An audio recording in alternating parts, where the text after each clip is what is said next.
করব না। এত মানুষের মৃতদেহের ওপর জবাব দিতে হবে, কে দায়ী, কে এত মানুষের প্রাণ কেড়েছে। ছেড়ে দেব না, গিয়ে দাঁড়াবো।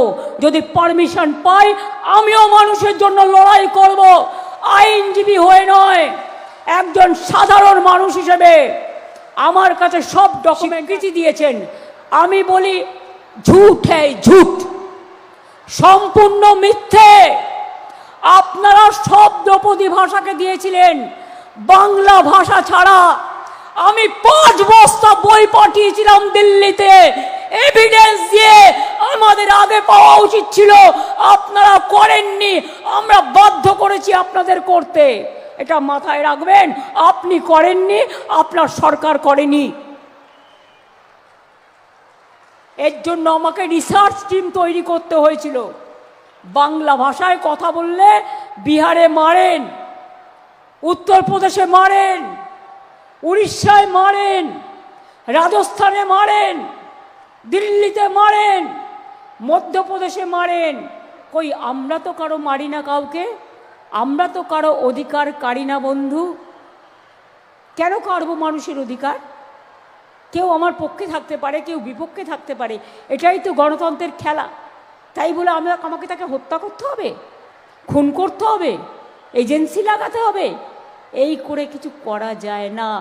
শুনুন, আমাকে যদি আঘাত না করেন আমি খুব ঠান্ডা শীতল বাতাসের মতো বয়ে যাই, আর আমাকে যদি আঘাত করেন আমি প্রত্যাঘাত করে আমি টর্নেডো হয়ে যাই, আমি টর্পেডো হয়ে যাই, আমি তুফান হয়ে যাই, আমি ঝড় হয়ে যাই, আমি কালবৈশাখী হয়ে যাই। আমাকে রোকার সাধ্য আপনাদের নেই।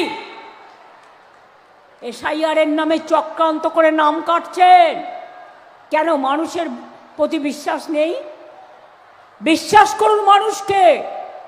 ইলেকশন কমিশন ঠিক করে দেবে 2 কোটি মানুষের নাম কেটে কে ভোটার আর কে ভোটার নয়, না মানুষ ঠিক করবে? গভর্নমেন্ট কে তৈরি করবে?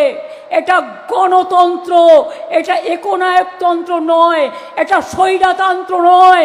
তাই বলি সাবধান, স্বৈরাচারীরা, ব্যভিচারীরা, দুরাচারীরা, লাশ ঘরে যারা লাশ পাঠাচ্ছেন, শকুনির মতো গাছে বসে আছেন, কখন কে মারা যাবে তার চোখটা উপড়ে নেবেন বাদ পাখির মতো। তাই মনে রাখবেন, আম গাছে আমরা ফলে না, আম গাছে আমি ফলে। আপনারা বাংলা ভাষায় কথা বললে মারবেন আর বাংলা দখল করবেন? এত সস্তা? বাংলার মানুষ বাংলা দখল করবে, আপনারা বাইরে থেকে এসে নয়, মাথায় রাখবেন।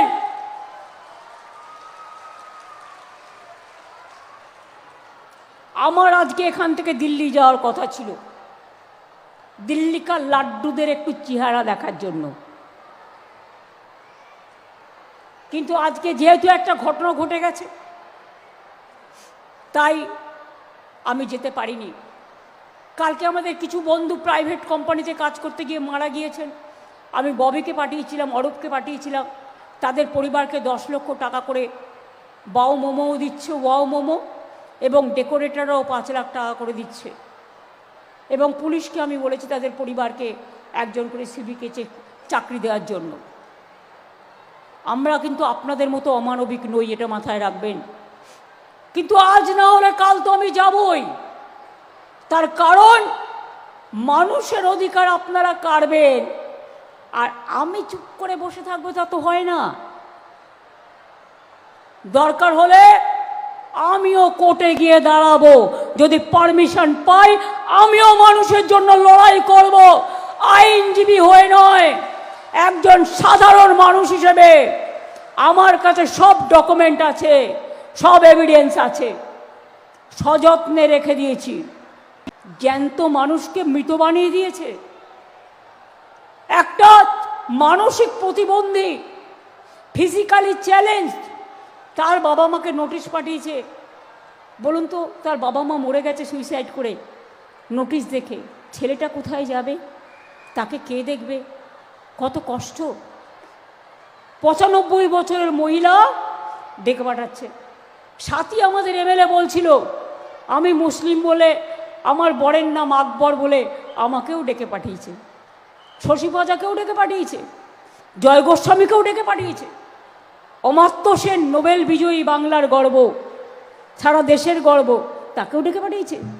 তার মানে যারা বাংলাকে স্বাধীন করলো, যারা বাংলায় নবজাগরণ করলো, যারা বাংলাকে সংস্কার দিল, নেতাজি বলুন, রবীন্দ্রনাথ বলুন, নজরুল বলুন, গান্ধীজি বাংলায় পড়ে থাকতেন, গান্ধীজিকে ভালোবাসতাম গান্ধীজি বাংলাকে। বাবা সাহেব আম্বেদকর বাংলা থেকে নির্বাচিত হয়েছিলেন। মনে রাখবেন, ক্ষুদিরামের গলায় ফাঁসি, বিনয় বাদল দীনেশ, মাতঙ্গিনী, বঙ্কিমচন্দ্র চট্টোপাধ্যায়, শরৎচন্দ্র চট্টোপাধ্যায়, ঈশ্বরচন্দ্র বিদ্যাসাগর, রাজা রামমোহন রায়, বিনয় বাদল দীনেশ, ক্ষুদিরাম প্রফুল্ল চাকি, বিদ্রোহী কবি নজরুল ইসলাম, সবাই আমাদের গর্ব। বিরসা মুন্ডারাও জীবন দিয়েছিলেন লড়াই করতে গিয়ে। সিধু কানু ডহর, আমরা ভুলে যাইনি কারো কথা। আজকে সেই বাংলার লোককে প্রমাণ করতে হবে আমি দেশের নাগরিক কিনা। এর থেকে লজ্জা আর কিছু হতে পারে? এর থেকে দুঃখ আর কিছু হতে পারে? বিজেপি বলছো ঝুট, করছো লুট, বলছো ঝুট, করছো লুট, বলতে ঝুট, করতে লুট। লুটেরাদের পার্টি, ঝুটেরাদের পার্টি। তোমাদের আমরা ক্ষমা করব না। এত মানুষের মৃতদেহের ওপর জবাব দিতে হবে, কে দায়ী, কে এত মানুষের প্রাণ কেড়েছে। ছেড়ে দেব না, চলবে না অন্যায়, টিকবে না ফন্দি। জনগণের আদালতে হতে হবে বন্দী। অপেক্ষা করো, অপেক্ষা করো, অপেক্ষা করো। বাংলা কখনো মাথা নত করে না। আমাদের সব টাকা বন্ধ করে দিয়েছো, আর সিঙ্গুরে দাঁড়িয়ে বলছো আমি বাংলার জন্য এটা করবো টেলিপ্রম্পটার দেখে। কি করে জানেন তো? এই দেখুন, আমি মাইকের সামনে দাঁড়িয়ে বলছি, আপনারা আমায় দেখতে পাচ্ছেন। দরকার হলে মাইকটা, আমার হ্যান্ড মাইকটা হাতে দাও।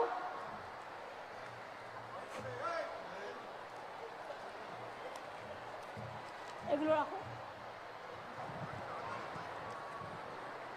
দেখুন, আমার সামনে কোনো কাগজ নেই, আমার সামনে কোনো টেলিপ্রম্পটার নেই, আমার সামনে কোনো লেখা নেই।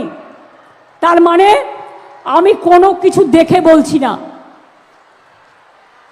ওনারা কি করেন আমি নিজে দেখেছি চোখের সামনে। মাইকের সামনে একটা হালকা গ্লাস দেখা যাবে, আপনারা দেখতে পাবেন না, কিন্তু সেটাতে টাইপে সব আসে। ওকে বলা হয় টেলিপ্রম্পটার। লিখে নিয়ে আসে, হিন্দিতে বাংলা করে লিখে নিয়ে আসে। নিয়ে এসে ভাবে কত বঙ্গপ্রেমী, বাংলাকে নাকি উনি গুছিয়ে দেবেন। 4 বছর ধরে বাংলার আবাসনের টাকা দেয় না, রাস্তার টাকা দেয় না, 100 দিনের কাজের টাকা দেয় না, সর্বশিক্ষার টাকা দেয় না, জলের টাকা দেয় না, মানুষের টাকা দেয় না। ট্রেজারি ফাঁকা করছে, দেশটাকে ধ্বংস করছে, দেশটাকে শেষ করছে। মা বোনদের ডেকে পাঠাচ্ছে। যে মা বোনেরা বিয়ের পর শ্বশুর বাড়ি গেছে, বলছে কেন তোমার টাইটেল চেঞ্জ হয়েছে? জবাব দিতে হবে।